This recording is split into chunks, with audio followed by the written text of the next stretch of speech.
আর আশেপাশে যে সমস্ত মালগুলি একত্র করেছেন এই মালগুলির থেকে মুক্তি নেন। এগুলি ভালো মাল না, পচা মাল। পচাও এরকম না, আমাদের দেশে বলে লইট্টা মাছ। লইট্টা মাছ পচে গেলে খাওয়া যায় না, এগুলি লইট্টা মাছের থেকেও খারাপ। এগুলির থেকে মুক্ত হন। এবং যারা বেফাস কথা বলে, মন্ত্রণালয় চালায়, তাদের থেকে আমাদেরকে মুক্তি দেন। আমরা চাই না এই ধরনের নিকৃষ্ট ব্যক্তিরা সাংবিধানিক পদগুলিতে এসে কলুষিত করুক। জনাব তারেক সাহেবকে এটা বিশ্বাস করতে হবে, আপনার দলের অনেক লোক আছে যারা গুলশনে ছিল, বারিধারাতে ছিল, বা ঢাকার বাইরে অনেক জায়গায় ছিল, তারা কিন্তু মুভমেন্ট দেখে নাই। লক্ষ লক্ষ লোক কিভাবে ঢাকায় সমাগম হয়েছে এটা তারা দেখে নাই। এটা তারা সিনেমা দেখার জন্য আসে নাই। আমরা কি চেয়েছিলাম?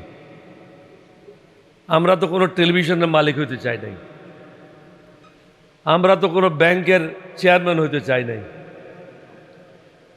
আমরা তো কোনো ঠিকা চাই নাই, চট্টগ্রাম বন্দরের মালিক হইতে চাই নাই। আমরা চেয়েছি জনগণের অধিকার বাস্তবায়ন, সমাজে একটা জবাবদিহিতা থাকার জন্য। জবাবদিহিতা এই জন্য, মনে করেন আপনি কোনো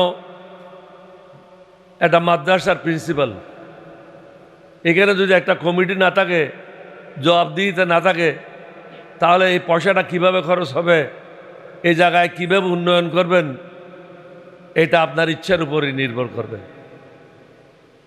আমরা চেয়েছি বিভিন্ন সাংবিধানিক যে পদগুলি আছে এই পদগুলিতে একটা বিশেষ কমিটির মাধ্যমে নিয়োগ প্রাপ্ত হবে।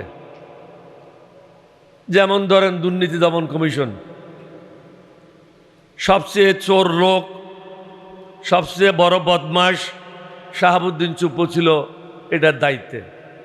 তার থেকে নিকৃষ্ট কোনো লোক কখনো চেয়ারম্যান ছিল না, বা ঢাকার বাইরে অনেক জায়গায় ছিল, তারা কিন্তু মুভমেন্ট দেখে নাই। লক্ষ লক্ষ লোক কিভাবে ঢাকায় সমাগম হয়েছে এটা তারা দেখে নাই, এটা তারা সিনেমা দেখার জন্য আসে নাই। আজকে জবাবদিহিতা না থাকার ফলে কি হচ্ছে? মা ছেলেকে নিয়ে হোটেলে থাকছে, ভাই বোনকে নিয়ে রাত্রে যাপন করছে, এমপি মন্ত্রীরা সুন্দরী রমণীদেরকে নিয়ে হোটেলে রাত কাটাচ্ছে। আমরা কোথায় যাচ্ছি তাহলে? জাতি হিসাবে কোন দিকে অগ্রসর হচ্ছি?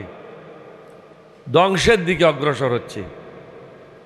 আপনি কি শহীদ রাষ্ট্রপতি জিয়াউর রহমানের ছেলে হিসাবে, বেগম খালেদা জিয়ার ছেলে হিসাবে এটাই কামনা করেন দেশটা ধ্বংসের দিকে যাক? আল্লাহর কাছে কি জবাব দেবেন? আপনি যে বলছিলেন মদিনার সনদ হিসাবে কাজ করবেন, এখন মদিনার সনদ কোথায় গেল?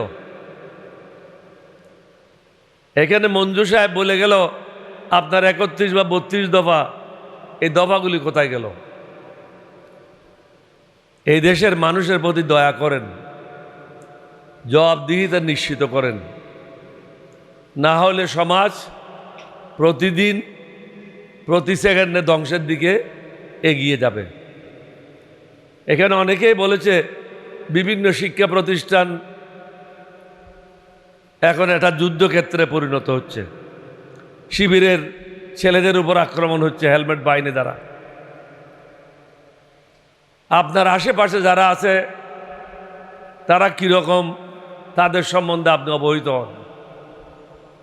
আমি বারবার বলেছি, যারা অতীতে দুর্নীতি করেছে, অতীতে যারা চাটুকার ছিল, তাদের দিয়ে আর যাই হোক না কেন দেশের কখনো মঙ্গল হবে না। এটা ওলিয়া বুজুর্গদের দেশ, আলেম ওলামাদের দেশ। এখানে পার পাবেন না।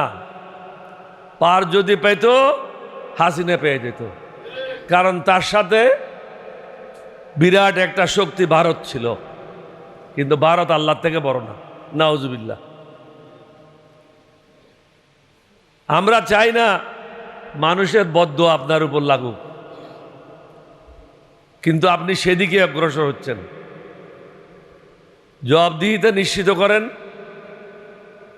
দেশটাকে সঠিক পথে পরিচালনা করেন, আমাদেরকেও শান্তিতে থাকতে দেন, জনগণকেও শান্তি রাখতে দেন। আমরা বারবার একই কথা বলছি, দ্রব্যমূল্যের কি অবস্থা। নতুন কোনো চাকরি নাই, মানুষের আয়ের কোনো উন্নতি নাই, কিন্তু তাকে প্রতিনিয়ত 4 গুণ 5 গুণ পয়সা দিতে হচ্ছে। এই পয়সাটা কোত্থেকে আসবে? সমাজে ভারসাম্যহীনতা নষ্ট হয়ে যাচ্ছে, অনেকে বাধ্য হচ্ছে দুর্নীতি করার জন্য, কারণ সে সংসার চালাতে পারে না। দয়া করেন, জবাবদিহিতা নিশ্চিত করেন, তাহলে আপনার জন্য মঙ্গল হবে এবং আপনার পিতা মাতার প্রতিও আপনি সুবিচার করবেন। কারণ আপনার মা নিজেই বলেছিল এই সংবিধান ছুঁড়ে ফেলান, কারণ এটা আওয়ামী লীগের একটা পঞ্জিকা, এটা আওয়ামী লীগের একটা বই, জনগণের না।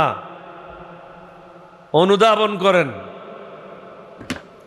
আপনার 32 দফা, যেটা আপনি গুলশনে হোটেলে, আপনি তো ছিলেন না, আপনার লোকেরাই 31 দফা, আমরা উপস্থিত ছিলাম এখানে মঞ্চে, আমরা অনেক আছি, বিএনপির সাথে বহুদিন একসাথে কাজ করেছি।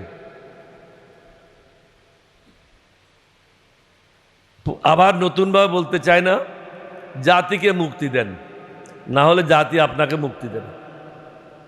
দুটার মধ্যে একটাই হবে, তৃতীয় কোনো কিছু হবে না। হয়তো আমরা থাকবো, না হলে আপনি থাকবেন। তা আপনি যাওয়ার সম্ভাবনাটা বেশি, কারণ 70%-এর সাথে আপনি পারবেন না। শুভস্য শীঘ্রম, যত তাড়াতাড়ি করেন আপনার জন্য মঙ্গল। আর আশেপাশে বিভিন্ন মাদ্রাসা স্কুলে কমিটি করতে হলে এখন বোর্ডের চেয়ারম্যানরা বলে এমপি রিকমেন্ডেশন নিয়ে আসেন। কি জন্য এমপি রিকমেন্ডেশন আনবে? এমপি তো কোনো এক্সিকিউটিভ পোস্ট না, এমপি তো কোনো সরকারি কর্মকর্তা না। এখানে ডিসি সাইন করবে, ইউএনও সাইন করবে, তারপরে চেয়ারম্যানের সাইন করবে। মেহরবানি করে এই বিষয়গুলি দেখেন, না হলে লেখাপড়াটাও অলরেডি নষ্ট হয়ে যাচ্ছে, এটা আরও নষ্ট হবে। কারণ এখান থেকেও চাঁদাবাজি নতুনভাবে শুরু হয়ে যাবে। আপনাদের সবাইকে ধন্যবাদ। আমরা আশা করব সদাশয় সরকার জনগণের কথা শুনবেন, না হলে আমরা বাধ্য হব আপনাকে বাধ্য করার জন্য। আপনাদের সবাইকে ধন্যবাদ। বাংলাদেশ জিন্দাবাদ, 11 দল জিন্দাবাদ, এলডিপি জিন্দাবাদ। আসসালামু আলাইকুম ওয়া রাহমাতুল্লাহ।